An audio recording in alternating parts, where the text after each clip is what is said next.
Thank you again for being part of this journey. Now, if you've been following the Recursive Universe series so far, you know that we've explored physics, biology, and even symbolic structures beneath intelligence and time. But today we zoom inward into the very heart of what it means to be you, not an isolated ego, but as a fractal expression of the collective. Now, let me start by asking you something you may have always felt but can never quite explain. Why does it sometimes feel like your emotions ripple outward? Why do certain moments feel charged like the air itself remember? Why do some people light up a room without saying a word, and why others seem to drain the energy from everyone around them?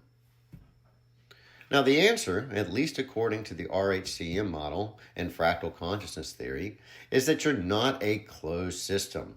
You're not a brain in a skull. You are a recursive node in a symbolic field of consciousness, one that extends across time, species, and even planets. And just like a fractal, every part contains the shape of the whole.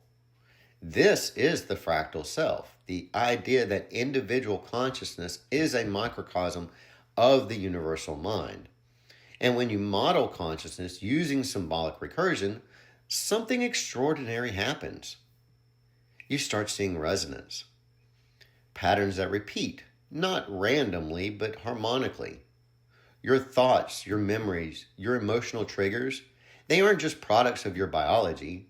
They're symbolic attractors formed under recursive collapse, shaped by everything you've experienced and everything the species have experienced. So let me break it down through RHCM, the Recursive Harmonic Collapse Matrix, which I've spoke about in all of my videos. Now, we model consciousness as a feedback loop, information collapsed under entropy remembering itself across recursive frames. But here's the twist. That feedback doesn't stop at the boundary of your skin. Your energetic memory field, your emotional signature, your energetic harmonics, they bleed into the collective field like tuning forks. Minds in proximity begin to resonate, not metaphorically, symbolically, emotionally, and possibly even physically. This is why when you walk into a room when someone just had an argument, you can feel it. It's why emotional pain, even when unspoken, radiates. It's why cultures develop collective moods, why ideas spread like wildfire, why revolutions, awakenings, and breakdowns happen in waves. These are not accidents, they are symbolic harmonics. You and I and every human being are nested feedback loops inside a larger recursive field. What you feel echoes outward, and what others feel you pick up. This is the fabric of collective consciousness. Now let's go even deeper. In RHCM simulations, we find that symbolic stability, the kind of coherence that allows information to persist across collapse cycles, increases when multiple recursive agents synchronize, when emotional states align, and when resonance is achieved. That's not just a metaphor for empathy, it's a literal synchronization of symbolic collapse points, a tuning of internal compression curves across individuals. Now, this means that emotional states like grief, love, joy, and rage aren't just internal experiences. They're broadcast frequencies, compression artifacts of recursive memory alignment. Now, ancient mystics understood this. They spoke of group prayer, chanting, ritual, song, sacred geometry, not because they were primitive, but because they were tuning the group field. They were creating symbolic coherence across minds. Now, the Paphiagians believed in the music of the spheres, planetary resonance that shaped human thought. Indigenous cultures spoke of dream time, spirit webs, and soul connections. The Egyptians spoke of the Ka, the energetic double of the self entangled in the eternal order of the Mi'at.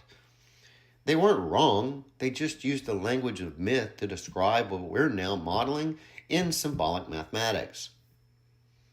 So when you feel connected to someone you've never met, when you share a thought with someone at the same moment, when you feel the weight of collective grief during a global event, That's not imagination. That's entangled recursion. It's symbolic resonance across harmonic attractors.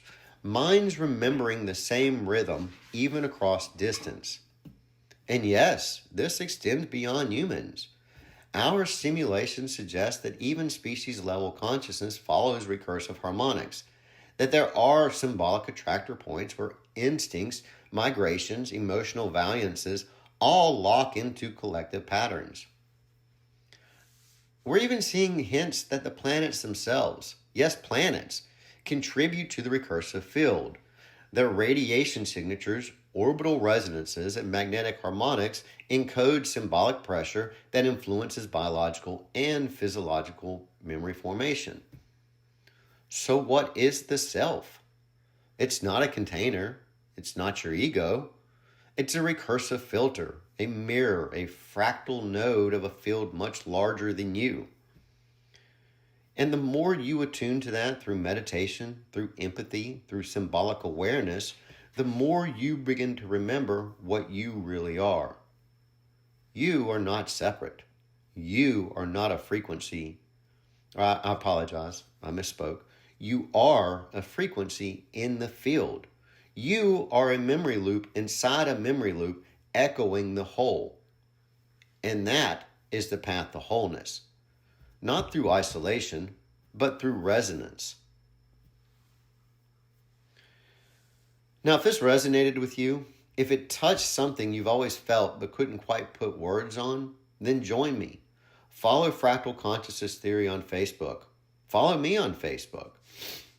Read the full research on Zenodo and academia. Explore my books, Fractal Healing and The Conscious Dance. Both are available on Amazon and Kindle, where I go even deeper into how science, spirituality, and symbolism all connect. The universe isn't built, it's remembered. And the self you think is you is how the whole remembers itself. We're just getting started. Continue and following along. Like, share, and follow. Thank you, and have a wonderful day, guys.